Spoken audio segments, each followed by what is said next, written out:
안녕하십니까. 국내 HBM 시장에 지각 변동이 일어날지도 모르겠습니다. 전날 뉴스로 하나 인더스트리얼 솔루션즈가 지금 급락하고 있죠. 자회사 정밀 기계가 TC 본더를 컬 테스트를 불합격했다라는 통보를 받았다는 기사가 나왔습니다. 기사가 나오고 나서 2시간 정도 뒤였나요?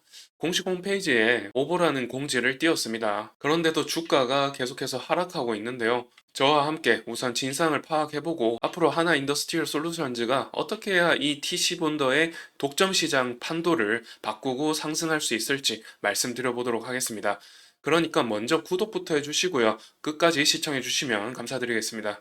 자, 우선 먼저 기사부터 확인을 해보시면은 HBM용 TC 본더 장비가 이 컬 테스트가 통과하지 못해서 어제 종가보다 6% 내렸다고 하는데 지금은 9% 이상 하락하고 있는 상황입니다. 아직까지는 추세가 무너지진 않았습니다. 이렇게 무너지지 않고 있는 이유로는 아무래도 이제 어제 업체 측에서 해명한 것보다 우려감이 더 반영되고 있는 것이라고 보여지고요. 그런데 이제 반신반의의 모멘텀이 반영되고 있는 것이라고 볼 수가 있겠는 게 완전히 무너지진 않았습니다. 그리고 어제 최초에 나왔던 기사에서는 기자가 직접 업체에 물어봤다라고 했었는데 제가 아무리 연락을 해도 완전히 통화 자체가 끊어져서 안 되는 상황입니다. 이런 상황에서 어떻게 확인을 했을까요? 컬 테스트 기간 동안에는 아무래도 이제 문의 전화라든지 이런 오보 이런 것도 나올 수가 있고 현재 진행 상황들 이런 것들 물어보는 사람들이 많기 때문에 다소 연락이 안 되는 업체들이 굉장히 많습니다. 컬 테스트 기간 동안에는. 그런 한 일환으로 보시면 될 것 같은데 여하튼 연락조차 되지 않는데 뭐 확인을 했다는 것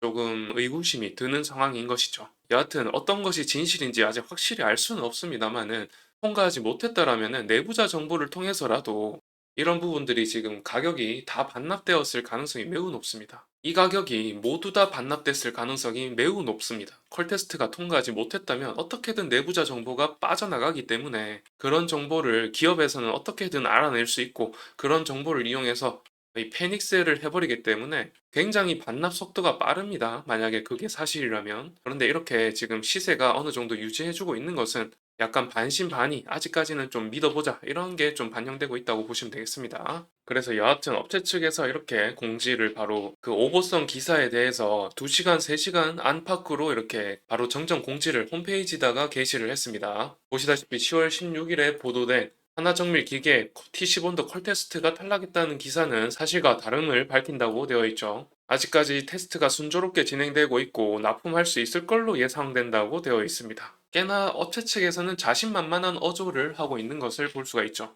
그런 자신만만함 얼마나 갈지 좀 두고 보면서 기다려보면 될 것 같습니다. 그래서 사실 컬 테스트 문제는 좀 시간이 문제라고 생각이 들고요. 보통 컬 테스트는 1개월에서 3개월 정도 걸립니다. 그런데 컬이 통과하지 못하면서 계속해서 기간이 연장되는 이유는 아무래도 컬 받는 도중에 계속해서 수정 사항이 생기기 때문입니다. 수정 사항이 없다면은 보통 1개월 내에 컬 테스트가 통과해서 실사를 오게 되고 실사를 통과하게 되면은 그 다음에 계약 수순을 밟게 되겠죠. 그런데 지금 하나 정밀기계가 TC 본더를 하이닉스에 보낸 지 거의 2개월 정도 돼 가는 걸로 알고 있습니다. 그러니까 조금의 수정 사항이 있는 걸로 보이고요. 그 부분이 완벽하게 통과가 된다면은 실사 단계가 진행됩니다. 그러니까 한마디로 실사가 나왔다라는 기사가 나온다면 컬 테스트가 통과됐을 가능성이 높습니다. 그런 부분들을 좀 아시면은 이제 앞으로 어떤 기사를 가려봐야 될지 좀 유추가 되시겠죠. 그러면은 이어서 이 하나 정밀 기계가 경쟁사가 될 한미 반도체에 비해서 성능이 좋아야 될 텐데 그 성능이 좋은 것은 어떤 기준으로 보는지 간단하게 TC본도 성능 기준 판별하는 그 항목들을 간단하게 좀 봐보도록 하겠습니다. TC본도가 어떤 장비인지는 대충 아시는 분들이 많을 건데요. 전공정에서 반도체 칩을 생산하고 그 생산된 D램을 가지고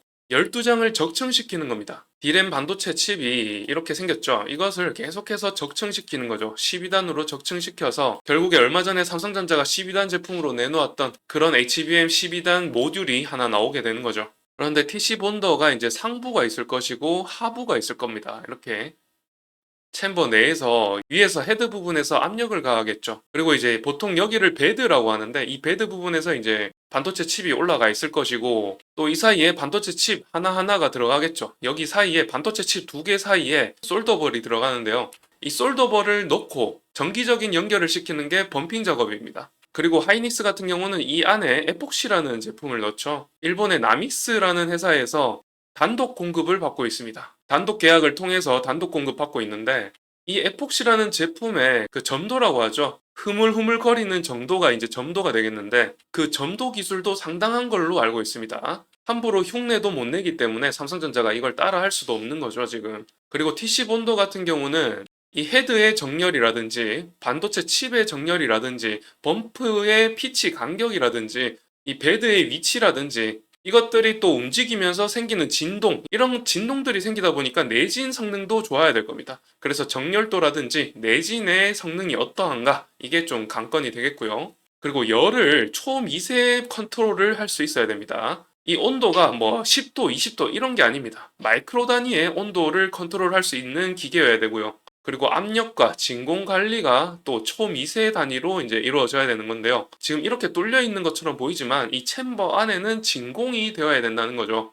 챔버라는 거는 이 작업이 이루어지는 공간을 말합니다. 이 공간은 진공으로 되어야 되고 압력도 일정하게 초미세 단위로 압력이 가해져야지 이 반도체 칩이 깨지지 않겠죠. 그리고 열도 초미세 단위로 조절이 되어가지고 딱 원하는 온도가 되지 않으면 반도체 회로가 다 녹거나 망가집니다. 그런 이제 TC 본드의 성능은 이런 기준들에 의해서 정해진다고 보시면 되겠고요. 결국에는 이 기준들에 얼마나 부합하느냐에 따라서 TC 본드에 의한 반도체 칩 생산의 수율이 결정된다는 거죠. 그런데 지금 계속해서 이제 언론에서 나오는 말은 어떤 말이 나오냐면은 한미 반도체 같은 경우 수율이 70% 이상 나온다고 하고 하나 정밀 기계 TC 본더는 수율이 40% 이하로 나온다고 얘기가 나오고 있죠. 근데 뭐 지금 일단 컬 테스트가 통과가 되느냐 못 되느냐 이것만 좀 중점으로 보시면 될 것 같고 미리 좀 추측하기는 힘들지 않나. 왜냐하면은 하나 정밀 기계가 TC 본더를 준비한 기간이 3년 이상 준비해 왔기 때문에 그 노하우들을 가지고 조금 더 발전이 없었을까? 이런 또 의문부호를 좀 달아볼 수도 있기 때문에 3년 이상 준비해온 그 노하우를 가지고 얼마나 이 수율 관리가 잘 되어 왔는가를 이번 컬 테스트 결과를 보고 좀 바라보면 좋지 않을까 생각을 한다는 말이죠.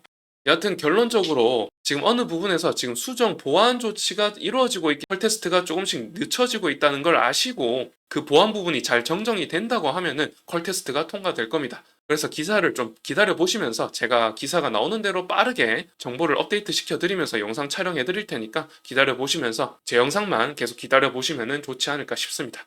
그러니까 앞으로 영상 빨리 보시기 위해서 구독하셔가지고 제 영상을 기다려 주시면 감사드리겠습니다. 이번 컬 테스트 관련해서 기능적인 부분과 컬 테스트 일정 관련해서 좀 간단하게 정리해 드렸는데 다음 영상에서는 뭐 부디 컬 테스트가 통과되어가지고 좋은 소식으로 만나 뵀으면 좋겠습니다.